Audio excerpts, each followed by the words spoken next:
बायोनेटेक ने corona vaccine की खेप चीन को भेजी। चीन को पहली बार मंगानी पड़ी है बाहर से वैक्सीन, जिसको अब तक चीन डिनाई करता रहा, जैसा कि हम बात भी कर रहे थे, चर्चा भी कर रहे थे। चीन की कई वैक्सीन कोरोना के खिलाफ विफल रही है और अब चीन को शायद यह लग गया है कि अब बातों को छुपाने से, प्रोपेगेंडा से नहीं बात बनेगी।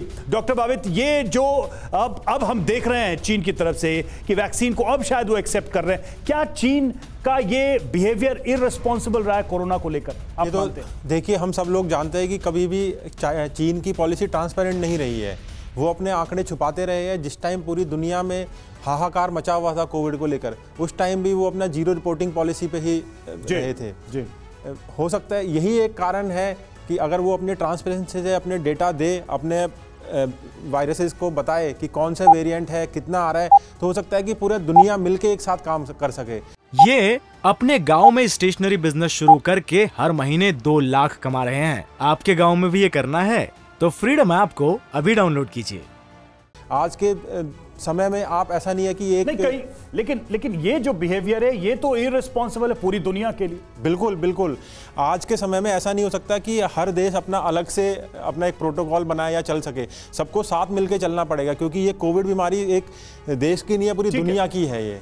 ठीक है आशीष, तो जैसा कि हम ये देख रहे हैं कि चीन लगातार इस चीज को हाइड करता रहा, इस प्रॉब्लम को बढ़ाता ही गया, एक खतरा बनाता गया पूरी दुनिया के लिए, और इसका खामियाजा पूरी दुनिया भुगत रही है, न केवल चीन। और इसी बीच एक बड़ी अपडेट आ रही है, चीन में खुद कई अस्पताल कोरोना की चपेट में हैं।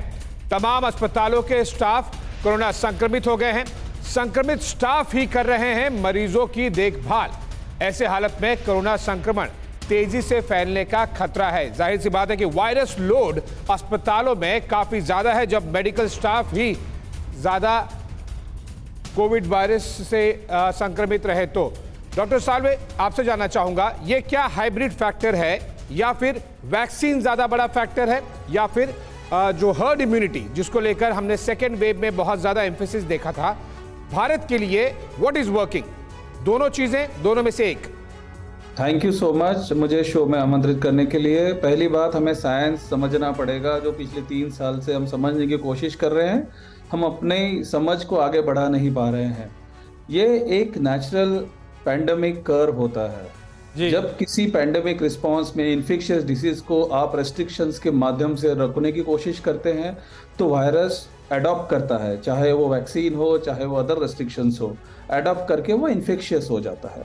जो हमने भारत में 2021 में देखा है, जो हमने भारत में 2022 के शुरुआत में देखा है, वही चीन अभी देख रहा है, और ये भी एक महीने बाद ये भी रिसीड करना शुरू हो जाएगा। तो एक नेचुरल रिस्पॉन्स है।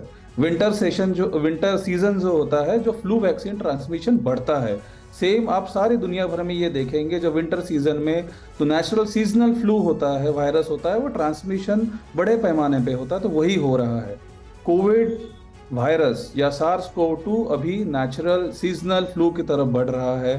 इसके सब टाइप्स आ रहे हैं। ये कोई नया वेरिएंट नहीं है जो अब चीन से रिपोर्ट कर रहे हैं, इतनी तरह फ्रेंजी तरीके से इतना पैनिक क्रिएट किया जा रहा है। ये वेरिएंट काफी दुनिया भर में पहले से ही अवेलेबल है, सर्कुलेशन में है, और काफी माइल्ड तरीके का खांसी, जुकाम, बुखार ये करता है। बिल्कुल, यानी सिम्टम्स की अगर बात की जाए तो वो ऑलमोस्ट सेम नजर आ रहे हैं। डॉक्टर ध्रुव चौधरी इस वक्त PGI रोहतक से हमारे साथ हमें ज्वाइन कर रहे हैं, हमारे कॉन्क्लेव को। डॉक्टर ध्रुव, किस तरह से आप देखेंगे? एक बात तो बिल्कुल साफ नजर आ रही है कि चीन ने जो पॉलिसी अपनाई, जिस तरह के इंतजाम किए, उससे उसके मुल्क का तो बेड़ा गर्क हो ही गया, लेकिन बाकी मुल्कों के लिए भी खतरा पैदा हो गया है। तमाम ऐसे मुल्क हैं जहां पर कोरोना संक्रमण अब बहुत तेजी से बढ़ता हुआ हम देख रहे हैं। कैसे आप एनालाइज करते हैं इस पूरी सिचुएशन को? देखिए, first of all thank you so much and good morning to everybody. जैसे आपने कहा, मैं डॉक्टर हर्ष साल्वे का भी सुन रहा था, अभी बिल्कुल उन्होंने दुरुस्त फरमाया।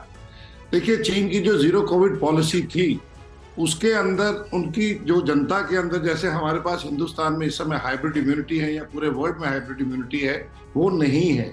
सेकेंडली, जो उनका वैक्सीनेशन सिस्टम था, जो उन्होंने यूज किए वैक्सीन, वो वर्ल्ड के अंदर, खासतौर पे अगर आप चिली के एग्जाम्पल देखेंगे, उसकी हार्डली एफिकेसी 53-54% थी, जो कि वर्ल्ड, अगर WHO का, अगर हम कोई भी वैक्सीन को हम हाँ करते हैं कि आप इसको यूज कर सकते हैं, उसकी एफिकेसी 50% से ऊपर होनी चाहिए। वो जस्ट उसको टच कर रही थी। जी। तो कहने का मेरा अभिप्राय ये है कि आपने बिल्कुल दुरुस्त फरमाया कि जो चीन की जीरो कोविड पॉलिसी थी उसका नतीजा ये हुआ कि वहां की large number of population vulnerable है। अगर आप आज भी उसकी ज्योग्राफी देखें तो डोमिनेंट प्रॉब्लम बीजिंग और नॉर्थ पार्ट में है।